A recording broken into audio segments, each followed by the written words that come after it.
দর্শক, এনসিপির আহ্বায়ক নাহিদ ইসলাম ইশতেহার ঘোষণা করছেন। আমরা সরাসরি সেখানে চলে যাচ্ছি এই মুহূর্তে। রাজনৈতিক, অর্থনৈতিক, সামাজিক, সাংস্কৃতিক জায়গায় আমরা এই প্রজন্মকে কিভাবে কাজে লাগাবো, এ কারণে তারুণ্য আমাদের অন্যতম প্রধান এজেন্ডা। সেকেন্ড হচ্ছে মর্যাদা বা ডিগনিটি। কারণ আমরা মনে করি যে ফ্যাসিবাদের বিরুদ্ধে লড়াইয়ের একটা গুরুত্বপূর্ণ জায়গা ছিল ডিগনিটি। নাগরিক অধিকার, নাগরিক মর্যাদা বারবার ভূলণ্ঠিত হয়েছিল ফ্যাসিবাদের সময়ে। মানুষের ন্যূনতম মানবাধিকার, অর্থনৈতিক অধিকার আমরা গত 16 বছর পাইনি। প্রাণ প্রকৃতির সুরক্ষা ছিল না।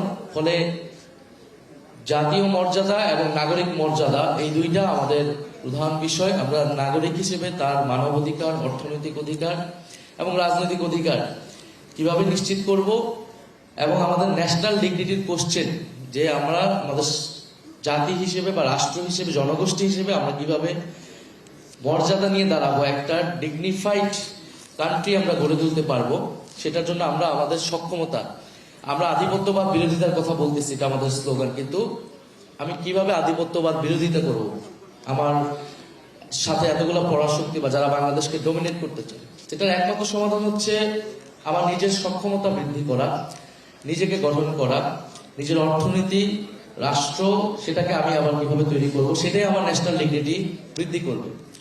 ফলে তারুণ্য এবং মর্যাদাকে প্রায়োরিটি রেখে আমরা আসলে আমাদের এই টোটাল ইশতেহারের জায়গাটা তৈরি করেছি, যেটা আমরা আবারও ক্ল্যারিফাই করছি যে এটা কিন্তু আমরা ওভারঅল সবকিছু কাভার করেছি এরকম না। আমরা যেহেতু গভর্নমেন্ট যদি 11 দলীয় জোট সরকার গঠন করে, সেই সরকারের অংশীদার হিসেবে আমরা কি কি জিনিসকে মন্ত্রিসভায় প্রায়োরিটি দিব, ওই সরকারের প্রায়োরিটি দিব, আমাদের সংসদে আমরা প্রায়োরিটি দিব, সেটাকে আইডেন্টিফাই করা হয়েছে। এটা আমাদের 3রা আগস্টের ঘোষণা, আমাদের 24 দফার ঘোষণা, তার ধারাবাহিকতা হিসেবে এটা আমাদের 36 দফার একটা ঘোষণা আজকে। এটা আমরা বাংলাদেশকে কোথায় দেখতে চাই, নিয়ে যেতে চাই, সেই জায়গায় আসলে আমরা পৌঁছাতে চাচ্ছি। এবং সামনের দিনগুলোতে এই আমাদের রাষ্ট্রকে বোঝার, রাষ্ট্রের নীতিগুলোকে বোঝার এবং একটা ভীষণকে তৈরি করার এই যে চেষ্টা, সেটা অব্যাহত থাকবে।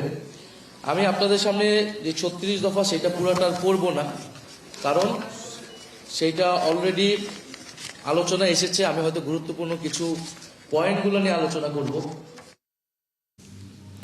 দর্শক, এনসিপির আহ্বায়ক নাহিদ ইসলাম রাজধানীর এক হোটেলে ইশতেহার ঘোষণা করছেন। আমরা এতক্ষণ সরাসরি সেখানে যুক্ত ছিলাম।